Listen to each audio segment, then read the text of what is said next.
Boa tarde, oitavo ano. Já estou falando nono ano.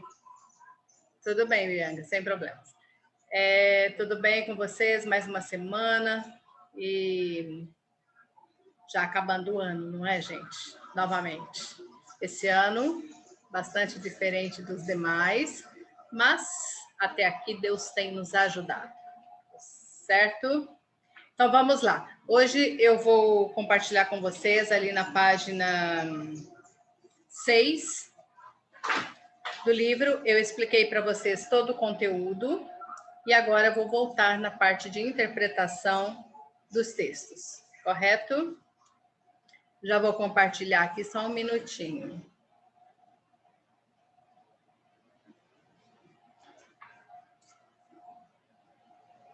Isso. Aqui nessa página, nesse texto, fala delírios da honestidade. Um texto em que fala que as pessoas, elas serão honestas em tudo que elas fizerem. Honestas, mas ali acabam sendo um pouco grosseiras numa parte. E se vocês observarem no início ali, quando ele cita de uma pessoa quando ela vai em uma boutique, né, numa loja chique para provar uma roupa, e ali a pessoa fala para ela: "Nossa, essa calça ficou muito apertada, muito feia, se tivesse um número maior, né, então poderia até ficar melhor". E depois deixa eu aumentar aqui um pouquinho. Aí depois ela fala que aí depois vai numa outra loja que pede um chocolate dietético, não é? Aí ela fala para a pessoa, né? Não vou contribuir para o seu auto-engano, né? Jamais, ele fala, poria esse chocolate em suas mãos, vá à feira e peça um jiló, ou seja, está chamando a pessoa de gorda, né? E esse chocolate vai engordá-la cada vez mais. Ali ela fala depois ele vai comprar um carro, né? E ali fala que o vendedor do carro fala que o carro, né? Mas não é bom, o carro é velho, é horroroso e que mais dia menos dia o motor do carro vai fundir, né? E o carro não é bom de jeito nenhum. E ali ele cita vários momentos ali de toda a honestidade deles. Então, são várias histórias, eu gostaria que vocês estivessem lendo, se ela fosse um pouquinho mais curta, eu até leria, mas ele é um pouco extenso, então não vou ler, mas eu gostaria que vocês estivessem lendo depois, correto? E ali ele vai falar, né, aí depois ainda cita do momento que a mulher vai bastante interessante ali, que ela vai no cirurgião e querendo fazer uma plástica, o médico ele é bem, né, honesto com ela e fala que nenhuma plástica ali faria diferença, né? E eu gostaria que vocês lessem depois, certo? Então eu vou começar a correção aqui. Sobre o texto que você acabou de ler, identifique o tipo de narrador. Então, primeiro ali, o tipo de narrador que nós temos é o narrador personagem, é um narrador personagem, porque está narrado em primeira pessoa, correto?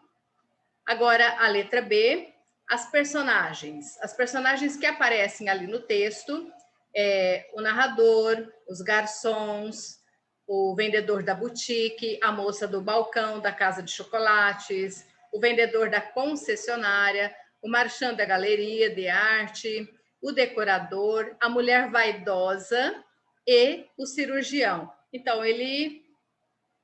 são todos as personagens que aparecem ali nesse texto, correto? Aí depois nós temos ali onde a história acontece. A história acontece em todos os lugares ali que é citado no texto. Na churrascaria, na boutique, nas casas de chocolates, na concessionária, na loja de móveis, na galeria de arte e no consultório médico. Correto? Então, ali são todos os lugares em que aparece na história. Certo, gente? Aí vamos agora, então, para a outra página. Exercício número 2, para a página 7, ok? Eu envio para vocês depois o gabarito, depois eu disponibilizo, tá? Fiquem tranquilos. Então, aqui na número 2, no texto, as situações são apresentadas por meio de diálogos entre o narrador e os interlocutores. Qual é a função dos diálogos nesse enredo? O diálogo aproxima o leitor da cena apresentada, fazendo-o imaginar, por mais improvável que possa parecer, que o que está sendo narrado aconteceu de verdade. Ou seja, o diálogo confere verossimilhança ao texto, correto? Ele aproxima o leitor daquelas cenas que são apresentadas ali dentro do texto, ok? Número 3. Só um minutinho. Ao se dirigir à casa de chocolates, o narrador se depara com uma vendedora que lhe faz uma crítica. Identifique em que trecho das falas da vendedora está essa crítica e explique-a. Ali nós temos essa parte aqui. Confia nessa história de dietético ou só quer calar a sua consciência? A crítica refere-se às pessoas que consomem produtos dietéticos, acreditando que não irão engordar e que assim estarão em dia com a própria consciência. É isso que ela cita, que o autor cita e explica ali.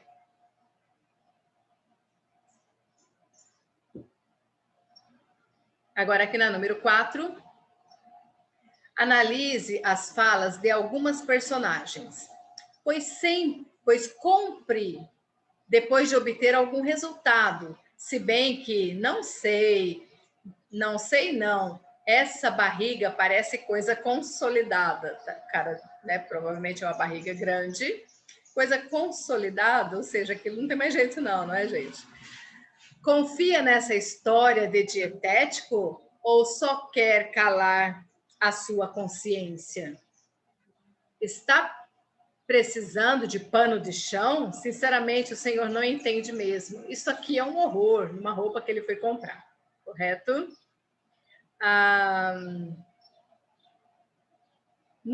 Agora aqui, nessas falas, é possível perceber que as personagens estão sendo muito honestas, mas demonstram desrespeito, indelicadeza e falta de educação. A honestidade está sempre relacionada a esse tipo de atitude? Por quê? Então, ali, não exatamente, não é, gente? Para você ser honesto, você não precisa ser grosseiro, indelicado, correto? Então, ali no texto, a ideia de honestidade é levada ao extremo, funcionando como crítica à prática de pessoas que são duras ao dizerem a verdade. Percebe-se também uma crítica aos vendedores, que precisariam contar mentiras ao cliente a fim de conseguir vender seus produtos, dizendo que a comida está saborosa, a roupa ficou boa, o carro e a cadeira são de boa qualidade, etc., né? E ali nós podemos perceber que é possível adotar posturas honestas, sem ofender outras pessoas e sem mentir, correto? Nós podemos usar ali de eufemismo, vocês estudaram uma figura de linguagem que você pode falar, né, você pode pensar alguma coisa, mas falar outra, exatamente, ou falar de uma forma mais suave, de uma forma mais branda, ali aquilo que você esteja pensando, se você quer mesmo falar a verdade. Ali, claro que nós não podemos mentir, mas tem momentos que, dependendo da pessoa que você vai falar uma verdade, a pessoa se sente magoada, talvez, não é? Então, nós temos que falar aquilo que a pessoa quer ouvir. Não estou dizendo, claro que nós não podemos estar mentindo, mas em algumas situações é difícil, não é, gente? É difícil. Agora vamos para a página 8.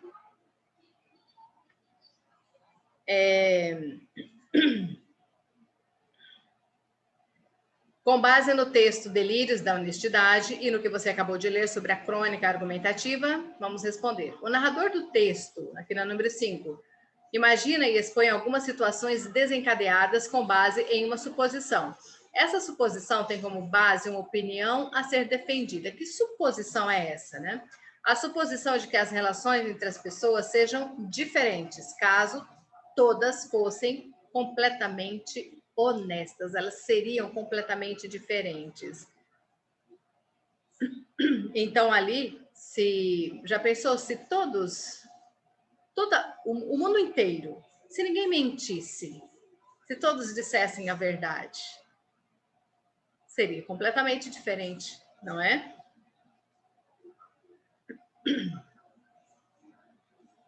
Continuando ali, a número 6. Observando a imagem empregada pelo autor, como ela pode ser caracterizada? Padrão ou não padrão, formal ou informal, objetiva ou subjetiva? Justifique. A linguagem empregada nesse texto obedece à norma padrão, mas é empregada em nível informal, incompatível, informal, compatível, não é incompatível não, é compatível com a sua subjetividade, né, próprio de uma pessoa, da pessoa. Assim, o texto combina a obediência à norma gramatical e a informalidade para tornar a leitura mais leve e agradável a qualquer leitor disposto a tomar conhecimento das reflexões do autor acerca do que é viver. Correto, gente? Então, ali a linguagem está compatível com o texto em si, de acordo com aquilo que as pessoas falam, estão vivendo ali no momento, e trazer, né, bem próximo do leitor ali. Ok, gente?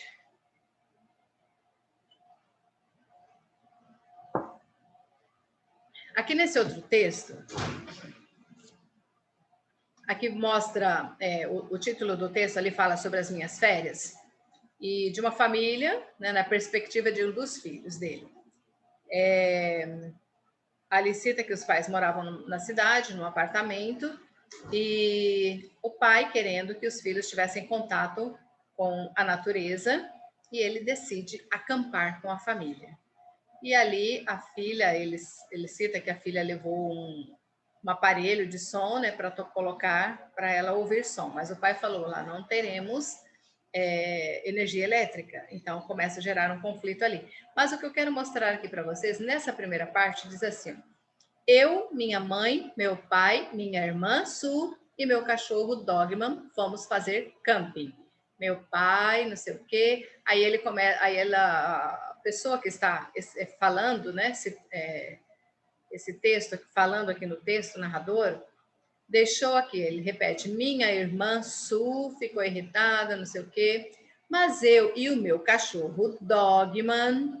Aí ele vai citando, toda vez que ele fala do cachorro, ele cita o nome, da irmã ele cita o nome, e vai repetindo, e repetindo, e repetindo várias vezes. Por que é aceito esse tipo de texto? Porque nós temos aqui uma criança, né, que esteja falando, e então por isso que é admissível esse tipo de texto. Ou quando o autor ele quer mostrar ali a linguagem informal, correto? Então, aqui esse é um dos meios, né, que mostra, um dos textos que mostra uma linguagem completamente informal. Agora, aqui na número 7, considerando o texto Minhas Férias, vamos responder as questões. A história gira em torno de qual fato? Então, olha, se esse texto todo, ele conta, né, a história é narrada, né, narra a saída de férias de uma família para fazer camping, correto? Agora, aqui na letra B, quem são essas personagens? As personagens desse texto ali são o garoto, que narra, né, a história, a sua mãe, o seu pai, sua irmã Su e o seu cachorro Dogman, ok? Onde se passa essa história? Onde acontece ali a história?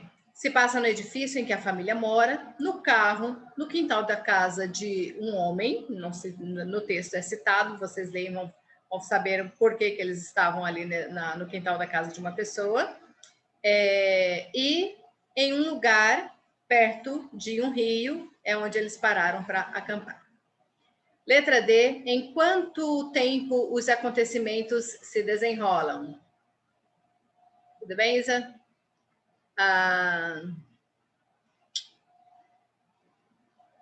não deixa claro ali no texto, mas né, não dá para sabermos exatamente quanto tempo se passou, mas é possível supor que a viagem tenha durado mais ou menos uns 4 dias, de acordo com o que é lido ali no texto, correto? Ali na prática, a realização do camping foi como a família esperava? Por quê? Não foi. A expectativa não foi a mesma que a família esperava. Então, a expectativa do pai era que os filhos tivessem o maior contato com a natureza de forma harmoniosa e prazerosa. Mas o que se verificou na prática foi uma sequência de improvisos, nada daquilo que eles estavam esperando aconteceu, e de que a família também esperava ali aconteceu. Ok? Agora aqui nós vamos para o número 9. As crônicas, algumas vezes, levantam questionamentos sobre aspectos do cotidiano. Em Minhas Férias, esse questionamento aparece de maneira bastante sutil e implícita. Volte ao texto e aponte a crítica contida nele, considerando a relação que as personagens mantêm com a natureza. E aí justificar sua resposta com trechos copiados ali da crônica, correto?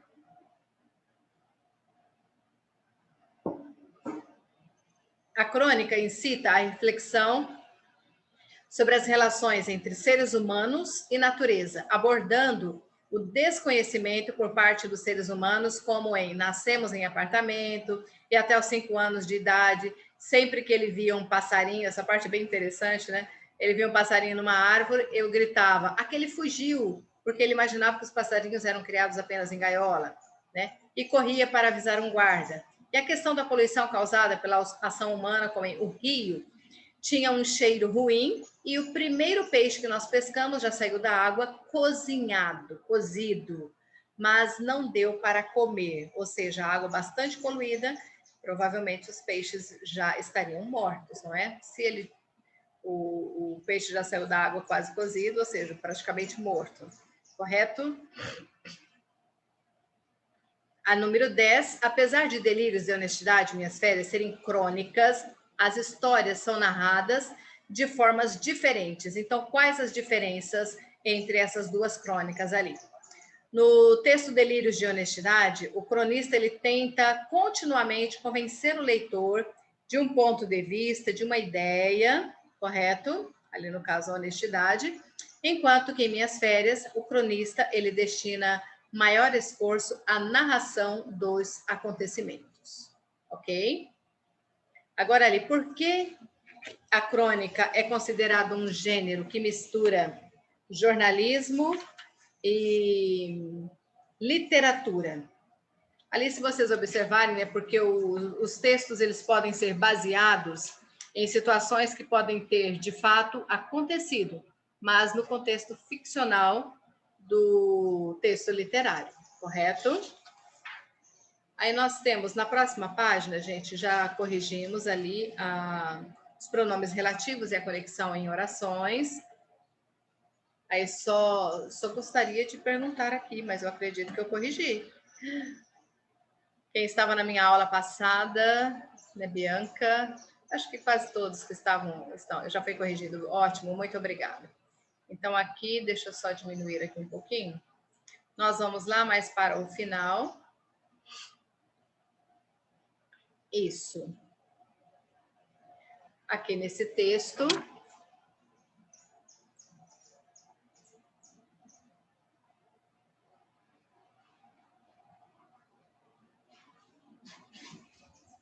Isso. Aqui no texto já fala sobre um outro assunto, níveis de atividade física e não de sedentarismo indicam risco de obesidade entre crianças. Olha só, novo estudo mostrou que jovens que se exercitam mais tendem a apresentar um peso menor e que isso não muda com a quantidade de tempo em que passam no sofá em frente à televisão. E agora, gente, com esse momento que nós estamos vivendo de pandemia? É na frente da televisão, é na frente do videogame, é na frente do computador, e o tempo todo ali. Só que se vocês lerem esse texto, vocês vão ver, né, não só como pensamento de uma pessoa, uma opinião de uma pessoa, mas de especialistas no assunto, né, principalmente ali da área da medicina, vocês vão ver que o que é que eles falam, o fator de risco, não é? De as crianças e adolescentes ficarem tanto tempo na frente das telas, correto? Eu não vou ler o texto também, mas depois eu quero que vocês leiam, certo? Depois que nós corrigirmos aqui, vocês terminarmos a nossa aula, tiverem um tempinho, leiam ali o texto para vocês ficarem por dentro daquilo que está falando ali. Então, ali, segundo o texto, a interpretação agora, segundo o texto, qual é o maior fator de risco para a obesidade da infância? Na infância. O maior fator de risco na infância, na obesidade da infância, é a falta de exercícios físicos. Mas como assim? Pode uma criança ir para a academia? Não é exatamente isso, gente. É praticar uma atividade física, é jogar bola, é brincar com os colegas, é correr, não é? É fazer tudo coisas que crianças praticamente fazem. Porque tem crianças hoje que apenas ficam ali na frente de um celular o tempo todo. Ou na frente de um videogame, com aqueles controles de videogame, ou na frente da televisão, assistindo coisas. É mais fácil, é mais prático, mas muitos acabam ficando presos àquilo dali e acabam nem se isolando um pouco. A número 2, é correto afirmar, de acordo com o texto, que uma criança que passe muitas horas sentada corre o risco de se tornar obesa? Não, gente. Criança ficar sentada há muito tempo não vai tornar obesa. Por quê? Porque o fato de a criança passar muitas horas sentada não impede que em outro momento ela pratique essa atividade física. Mas eu fico a tarde inteira e uma parte da noite ou da manhã na hora que eu acordo. Mas ali existe um tempo nesse período da manhã, da tarde e à noite em que você pratica alguma atividade física. Andar de bicicleta, fazer uma caminhada com os pais, correto? Não sozinhos, pelo amor de Deus, mas... ou jogar um futebol, jogar um vôlei, certo? É alguma coisa que você não fique parado, ok? Então, ali, não, porque o fato de a criança passar muitas horas sentada não impede que em outro momento ela esteja praticando essas atividades físicas. É um esporte, uma natação, mais ou menos isso. Então, ali, número 3... Em contrapartida, quais são os riscos à saúde de uma criança que dedica muitas horas do dia a atividades como jogar videogames e assistir à televisão? Alguns dos riscos apresentados ali são depressão, maus hábitos alimentares, problemas psicológicos e de aprendizado. Olha, gente, problemas de aprendizado. Além de a criança ficar desestimulada a realizar esportes ou atividade que exijam movimento, o que eleva o risco de a criança ter ou passar a ter excesso de peso.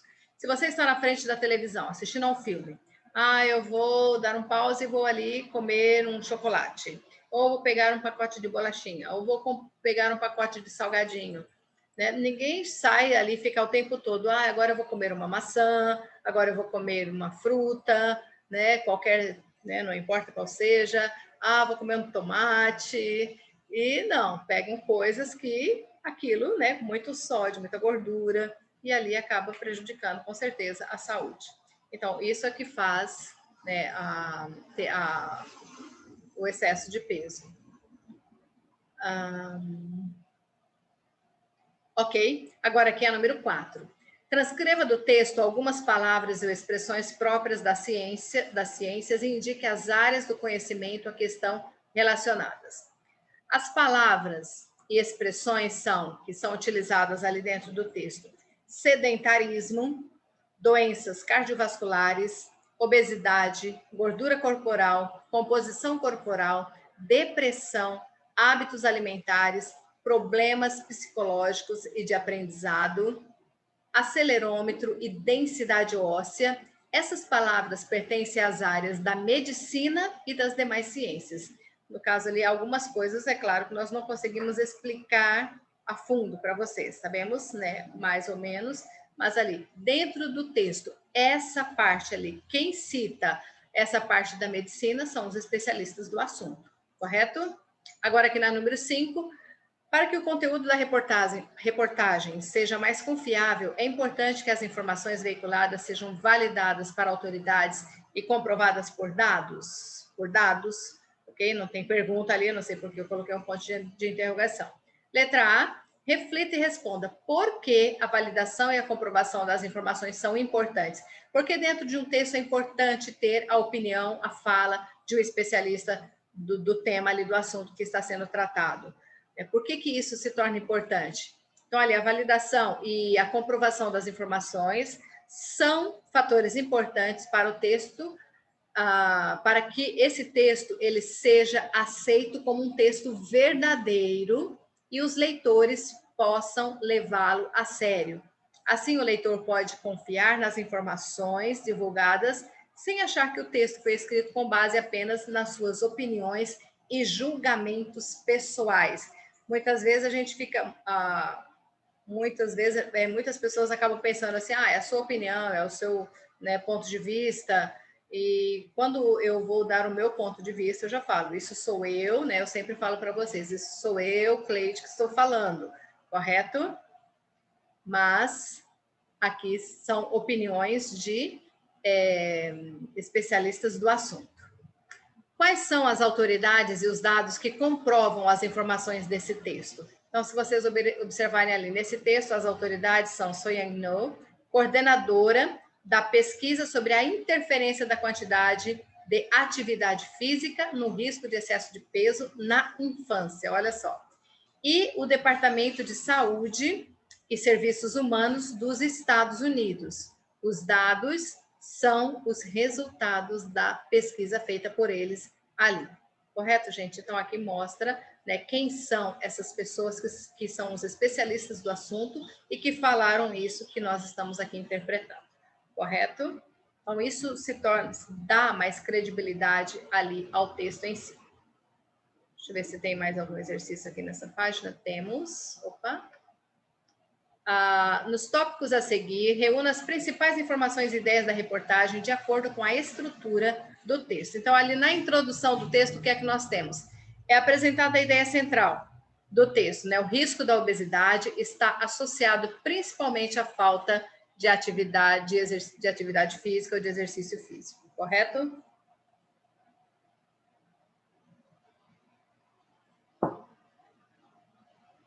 Agora, ali no desenvolvimento desse texto, para desenvolver e dar credibilidade à ideia defendida nesse texto, apresentam-se detalhes da pesquisa desenvolvida na Universidade Northwestern e os resultados obtidos nos testes com crianças que praticam maior e menor quantidade de atividade física em relação ao tempo de atividade de caráter sedentário. Certo? Ali é o desenvolvimento. Então, na conclusão, nós temos, a partir dos dados obtidos por meio desse estudo, conclui-se que o risco de obesidade está associado à falta de atividades físicas, mais que o sedentarismo, correto? Orienta-se aos pais que, independente de a criança praticar uma atividade física, incentivem-na a praticar brincadeiras que explorem a movimentação do corpo. Vamos brincar de pega-pega, vamos brincar de bola, né, de jogar bola, vamos brincar de, né, bete, não sei se ainda se brincam disso, e mais ou menos isso, que faz com que o corpo esteja, né, em movimento constante, gastando energia. Após organizar o conteúdo do texto, sintetize Sintetize-o seguindo a mesma estrutura da questão anterior. Qual é a introdução? O risco da obesidade está associado principalmente à falta de exercício físico. Desenvolvimento. A pesquisa desenvolvida na Universidade Northwestern mobilizou um grupo de meninos e meninas para observar fatores e comportamentos que poderiam levar à obesidade. E a conclusão ali, né, mesmo que as crianças já pratiquem essas atividades físicas, os pais devem sempre incentivá-las a dar preferência às brincadeiras que coloquem o corpo, né, delas em movimento, para que elas não fiquem paradas ali, precisando fazer alguma coisa, que isso vão gastando calorias cada vez mais. Certo, gente? Só um minutinho. Eu sei que eu não vou ter tempo de corrigir toda a parte de interpretação de textos, mas enquanto nós temos aula ainda amanhã, Ok? E aí nós vamos terminando ali de corrigir. Só um minutinho que eu vou permitir aqui o microfone de vocês, já está